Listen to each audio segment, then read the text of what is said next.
C'est la représentation graphique de la répartition par tranche d'âge d'une population donnée à un moment donné. Comment la lire?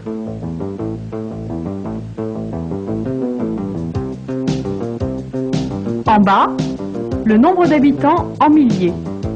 150 000, 200 000, etc.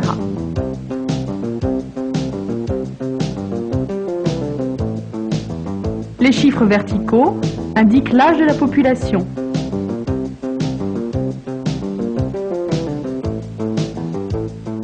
À gauche est représentée la population masculine, à droite, la population féminine.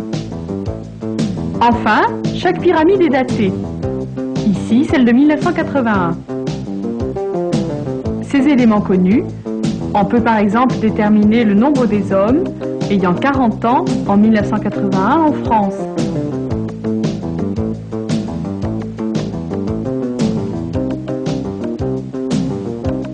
Ils étaient 260 000.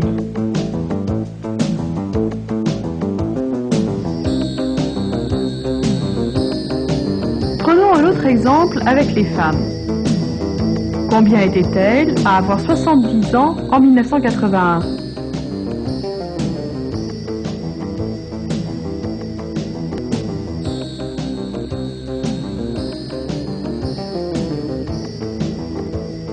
Elles étaient 240 000.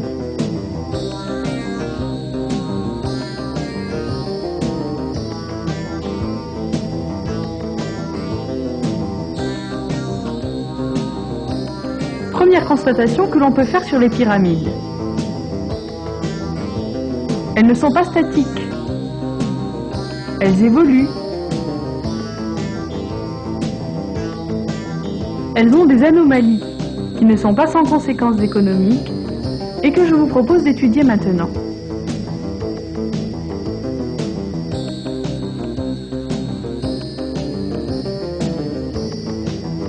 Première anomalie, le déficit des naissances entre 1914 et 1918. Les causes, tout le monde les connaît. Une très grande partie des hommes capables de procréer étaient partis à la guerre. Durant cette période, le déficit est d'environ 1,5 million d'enfants en moins par rapport aux années d'avant-guerre.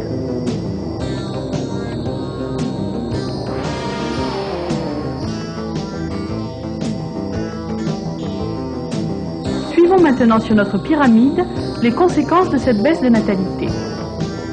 10 ans plus tard, on manque de main-d'œuvre, d'actifs dans les entreprises. La demande de logement est faible. Entre 35 et 40, il y a un déficit des naissances. Moins d'hommes et de femmes nés entre 14 et 18 sont arrivés en âge de procréer.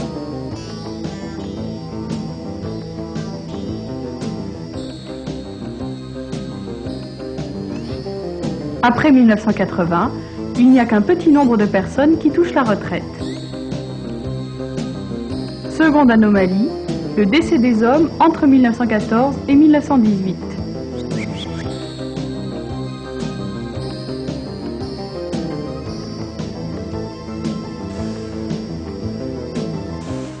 Deux conséquences. Aux environs de 1920 à 1930, il y a moins d'hommes actifs demandeurs d'emploi.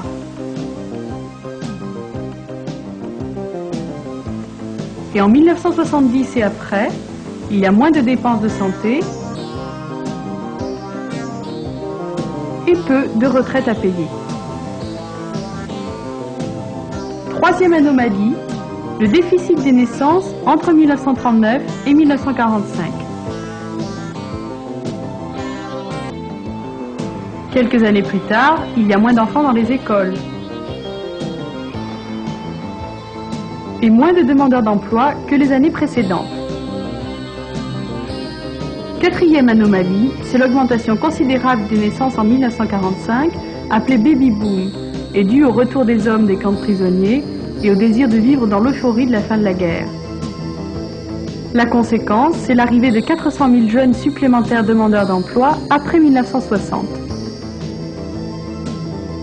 La cinquième anomalie, c'est la baisse du nombre des naissances à partir de 1971. Les causes sont difficiles à définir. Baisse des taux de natalité, phénomène constaté dans les pays industrialisés parallèles à la France. Mais les conséquences sont moins d'enfants dans les écoles maternelles, moins de consommation de produits pour enfants. Vous avez vu que dans le domaine démographique également, tout peut s'expliquer de manière logique.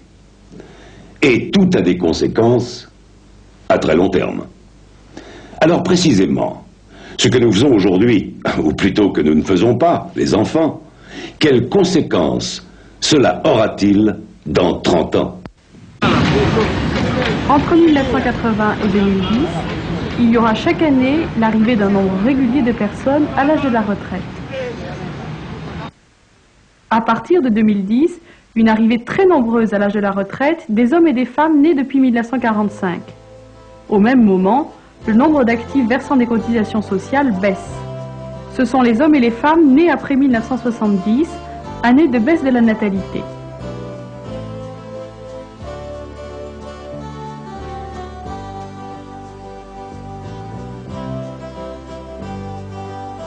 Faisons maintenant une hypothèse selon le taux de fécondité. Si chaque femme en âge de procréer a en moyenne 1,4 enfants, il y aura 34 millions d'habitants répartis ainsi en 2050.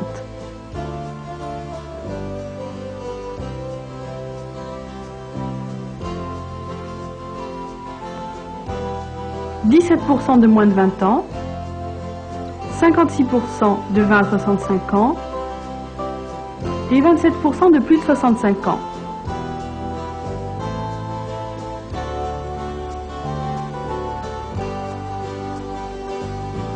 Sur le plan mondial, en l'an 2000, les Chinois ajoutés aux Indiens seront 2,5 milliards, soit la population du monde en 1950.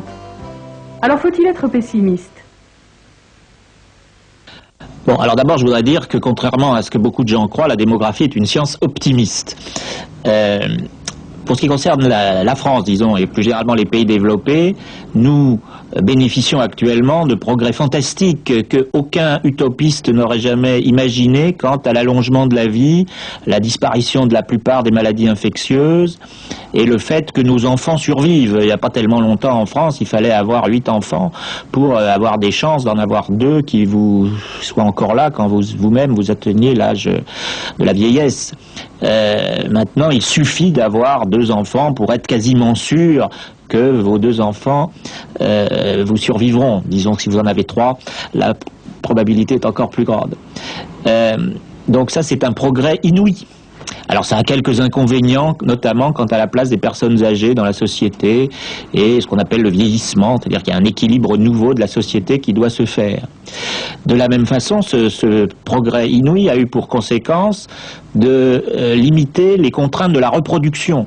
C'est-à-dire que les femmes, dont toute la vie était obsédée par le fait de se marier d'abord, puis d'avoir des enfants, de les allaiter, de les élever, etc., eh bien cette obsession a pu diminuer beaucoup, ce qui fait que les femmes ont pu passer de préoccupations de reproduction à des préoccupations de production, en allant à l'école d'abord, et en ayant un métier et en participant, comme les hommes, à la production.